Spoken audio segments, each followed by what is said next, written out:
माझा नियम आहे भगवंता, देह जावो अथवा राहो, माझा देह गेला तरी चालेल राहिला तरी चालेल फरक पडत नाही, पण देह जावो अथवा राहो पांडुरंगी दृढ भावो, तुझ्या चरणांवरती तुझ्या नामाशी तुझ्या गुणांशी माझं सख्यत्व जुळलं गेलं पाहिजे भगवंता, मी तुझ्या अनुसंधानातच कायम राहिलो पाहिजे. ही नामदेव महाराजांची वाचिक नियमावली आहे, कायिक नियमावली आहे बरं का. कायिक तप देहाचं तप आहे की भगवंतासाठीच हा देह समर्पित करणार आहे. मना चंदनाचे परित्वा झिजावे समर्थ म्हणतात. देह या शब्दाचा अर्थच असा आहे, यद्दहते नित्यम तद देहम, जो सतत जळतोय त्यालाच म्हटलंय देह.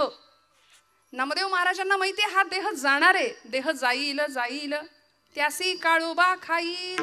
देह हे काळाचे धन कुबेराचे, तेथे मनुष्याचे काय आहे, संपणार आहे. नामदेव महाराज म्हणतात देह संपला तरी चालेल राहिला तरी चालेल, पण तुझ्याशी अनुसंधान आमचं असलं पाहिजे. देह जावो अथवा राहो पांडुरंगी दृढ भावो, तो भाव आमचा तुझ्या चरणांजवळ दृढ असला पाहिजे. आणि असा देह यद्दहते नित्यम तद देहम. तुम्ही म्हणाल कुठे काय जळतंय, देह जळतो म्हटलं ना मी आता. तुम्ही म्हणाल कुठे काय जळतंय, आता अजून थंडी म्हणावी अशी नाही सुरू झाली, पण आता हिवाळ्याचे दिवस सुरू होतील आणि काय जळतंय सांगताय. खरं आहे ना, जळतं बरं का. रोज आपण भोजनाला बसल्यानंतर भूक लागते, आतमध्ये अग्नी आहे प्रत्येकाच्या, तो अग्नी पेटलेला आहे प्रज्वलित आहे म्हणून आम्ही इथं बसलोय, चालतोय उठतोय फिरतोय. तो अग्नी एकदा विझला की लोक म्हणतात उचला, आहे की नाही. आज समाजामध्ये अशी मंडळी आहेत की देव आहे की नाही याच्यातच अडकलेली आहेत, अजून देव आहे की नाही याच चर्चा फिरतायत. पण देव आहे की नाही याच्यावर विचार करणाऱ्यांना बाबा महाराज सातारकर फार सुंदर सांगायचे. ते म्हणायचे तुम्ही देवाला माना किंवा मानू नका, पण त्यांनी तुम्हाला मानले एवढं लक्षात ठेवा. आणि ज्या दिवशी तो आपल्याला मानणार नाही त्या दिवशी आपल्या घरासमोर सुद्धा गर्दी जमेल. विठ्ठल विठ्ठल विठ्ठल.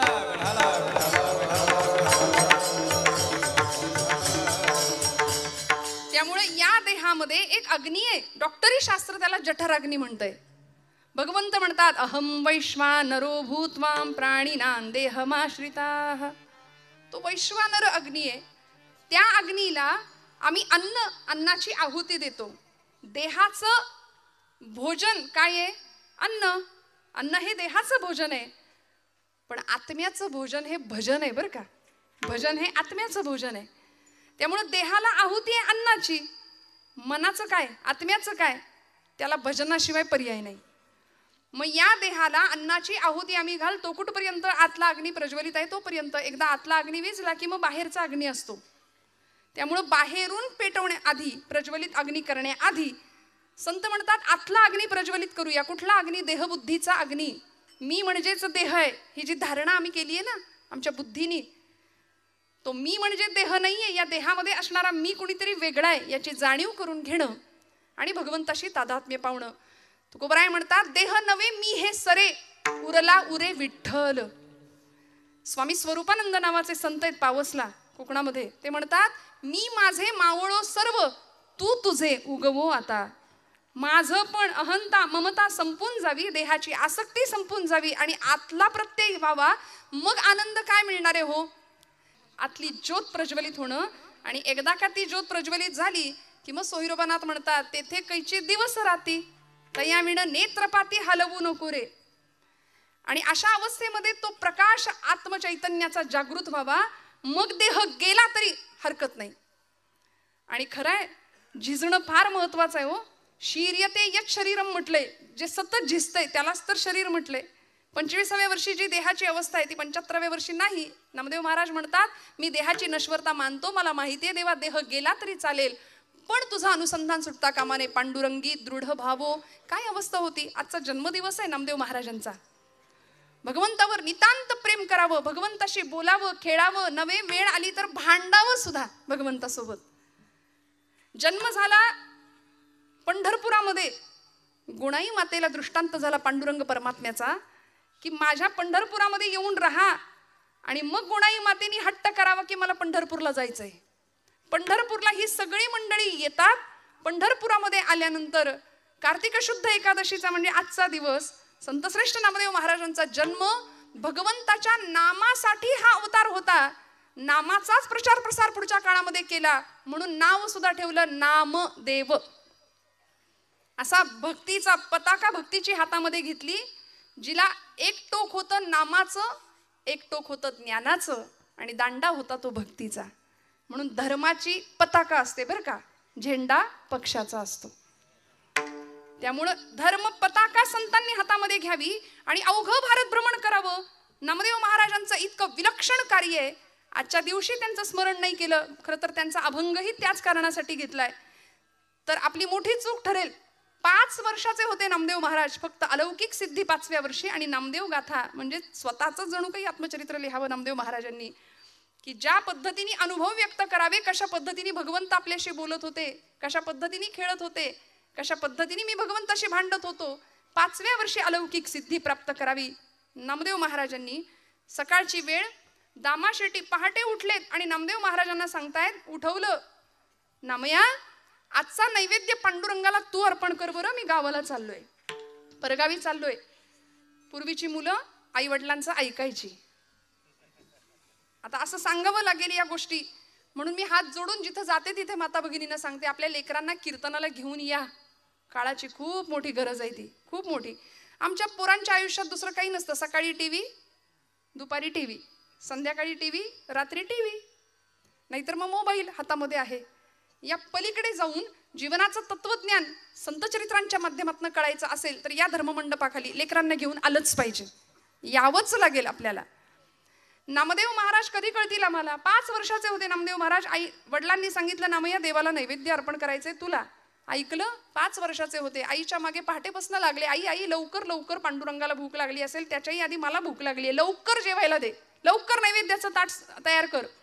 गुणाई मातेनी तयार केलं नैवेद्याचं सुंदर ताट, आणि केळीच्या पानाने झाकून दुडू दुडू दुडू धावत राऊळामध्ये आलेत नामदेव महाराज. पांडुरंगाच्या समोर उभे राहिले, मंडल केलं, ताट ठेवलं, पाणी फिरवलं. करा सुरुवात म्हणले, आता करा सुरुवात देवा. तर एवढ्या अर्जवानी देव उठणार आहे का हो? देव जेवणार आहे का हो? इथं माणसातल्या माणसाशी आम्हाला नीट वागता येईना, बोलता येईना. पाषाणातला देव आमच्याकडून कधी उठणार? पण नामदेवांचा अर्जव काय होतं? देह जावो अथवा राहो, पांडुरंगी दृढ भावो. भगवंता पांडुरंगा, रोज माझे वडील येतात. किती वय आहे? 5 वर्षाचं वय आहे फक्त. आपल्या घरातलं आठवून बघा, 5 वर्षाचं लेकरू. 5व्या वर्षी नामदेव महाराज सांगतात, पांडुरंगा माझे वडील आज गावी गेलेत, रोज ते येतात आणि आज मी आलोय, म्हणून हे बघ बऱ्या बोलानं पटकन जेवण कर, उशीर झालाय, मी लवकर उठलोय तुला नैवेद्य द्यायचा म्हणून. जेव रे बाबा, उशीर करू नको. सगळे उपाय करून झाले तरी पांडुरंग हलेना, बोलेना, उठेना. आणि एक क्षण असा यावा, तितिक्षा काय असते, निष्ठा काय असते, आणि दृढ भाव काय असतो. पांडुरंगी दृढ भावो काय असतो? नामदेव महाराज म्हणतात, देवा जर आता जेवला नाहीस ना बऱ्या बोलानं, तर इथं या पायरीवर डोकं आपटून जीव देईन म्हणाले. आणि धावले ना. पायरीवर डोकं आपटणार, लागलंच नाही डोक्याला. मऊसर हात डोक्याखाली लागला आणि गाभाऱ्यातनं आवाज आला, नामदेवा दगडाचा देव कधी जेवतो का रे? नामदेव महाराज हुशार होते. नामदेव महाराज म्हणले, पांडुरंगा दगडाचा देव कधी बोलतो का रे? बोललास? बोललास? चल चाटून पुसून स्वच्छ कर. सगळं ताट स्वच्छ करायला लावलं देवाला, आणि रिकामं ताट घेऊन नामदेव महाराज घरी येतात. गुणाई माता सांगते, नामया एवढा धीर नाही का रे धरवला कार्ट्या? सगळं संपवलंच नैवेद्याचं ताट. आई मला भूक लागली, लवकर जेवायला वाढ. गुणाई माता म्हणते, अरे जेवलास ना तिथे? नाही ग आई, ज्याच्यासाठी होतं तो जेवलाय. कोण? देव जेवला? हो आई, देव जेवला. नामदेवा खोटं बोलायला लागलास का रे? अगं आई नाही ग बाई, ज्याच्यासाठी होतं तो जेवला. कोणी बघितलं? अगं कोणी कशाला बघायला पाहिजे? आई देव जेवला. आणि 5व्या वर्षी भगवंतांनी यांच्याकडून जेवण करावं. आपल्याकडून जेवतात का? कधी कोणी जेवलंय बघा, आठवून बघा. आपण देवासाठी कधी रडलोय देव जेवत नाही म्हणून? नामदेव महाराज रडले. दृढ निष्ठा होती, दृढ भाव होता. आपण मूल रडलं, जेवलं नाही तर रडू. एखाद्या दिवशी आपलं पोटचं पोर जेवलं नाही ना, महिला वर्ग, आपल्याला वाईट वाटतं का नाही? खरं सांगा. पण देवच जेवला नाही म्हणून आपण रडतोय का? नाही ना, नाही रडत आपण. देव जेवला म्हणून रडत नाही. नामदेव महाराज रडले देव जेवत नाही म्हणून. संत रडले भगवंतासाठी आणि अत्यंत आर्त स्वराने प्रार्थना करावी भगवंतांची, तेव्हा भगवंताला यावं लागायचं. पाषाणातलं चैतन्य जाग करण्याचं सामर्थ्य संतांकडे होतं. देह जावो अथवा राहो पांडुरंगी दृढ भावो. श्रोते हो, पायरीवरच्या एका फुलानी भगवंतांच्या गळ्यातल्या हारातल्या एका फुलाला प्रश्न विचारला, का रे बाबा, अरे आपण एकाच माळ्याच्या मळ्यात उगवलो, एकाच झाडाला होतो, एकाच टोपलीतनं इथं आलो, पण तुझं भाग्य तू देवाच्या गळ्यात आणि मी देवाच्या पायरीवर, सगळे तुडवून जातात मला.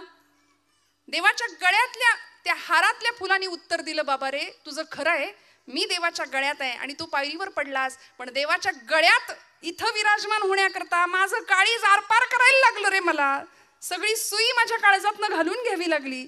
महाराजांचा अभंग आहे, साहून या टाकी घाये पाषाण देवची झाला पाहे, चरण न सोडी सर्वथा तुझी आण पंढरीनाथा. शपथ घेतली देवाचीच, देवा आता तुझे चरण सोडणार नाही, आता तू गवसलास, तू प्राप्त झालास, आता तुला सोडणार नाही. जनी म्हणे बा विठ्ठला आता जीवेन सोडी तुला. ही जनाबाईंची पण अवस्था होती. काय आहे असं त्या चरणा सुखामध्ये, काय सांगू तुझ्या चरणीच्या सुखा, अनुभव ठाऊका नाही तुझं देवा, तुलाच माहिती नाही तुझ्या इथे काय आनंद आहे. का उभा राहिला देव विटेवर, भक्तांच्यासाठी तिष्ठत उभा राहिला. आणि प्रेमाचा भुकेला असलेला भगवंत, त्या भगवंताची ओढ खऱ्या संतांना लागली. त्या चरण सुखासाठी सगळी मंडळी आषाढी कार्तिकीची वाऱ्या करू लागली भगवंताला बघण्याकरता. काय आहे असं त्या भगवंताच्या दर्शनामध्ये काय मिळालं? नाथबाबांनी फार सुंदर सांगितलं, कृष्ण मूर्ती होय गे कळो आली सोय गे, प्राणाचाही प्राणू पाहता सुख सांगो काय गे, तुळशी माळ गळा गे कस्तुरीचा टिळा गे, तुळशी माळ गळा गे कस्तुरीचा टिळा गे, तुळशी माळ गळा कस्तुरीचा टिळा, तुळशी माळ गळा कस्तुरीचा टिळा.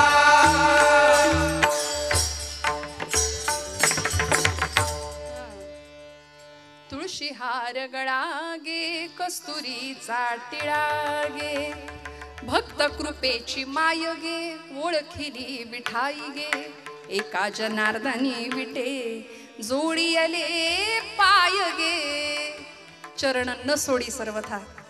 नाथांनी काय केलं? एका जनार्दनी विटे जोडी आले पाय गे, तुळशी माळ गळा गे कस्तुरीचा टिळा गे. संतांनी सांगितलं, जसं एखाद्या भ्रमराला, त्या कमळाला कळत नाही माझ्याकडे काय आहे, पण भ्रमराला कळतं.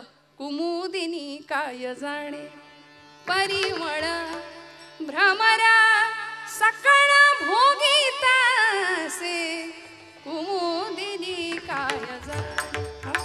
भगवंतांच्या चरण सुखामध्ये नेमकं काय आहे?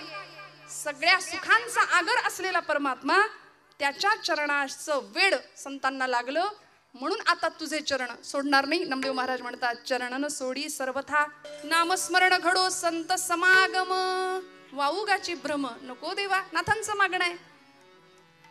आज या कायिक आणि वाचिक मानसिक मागण्यामध्ये, नियमामध्ये संतश्रेष्ठ नामदेव महाराज सांगतात, हा मानसिक नियम आहे बरं का. चरणन सोडी सर्वथा आण तुझी पंढरीनाथा,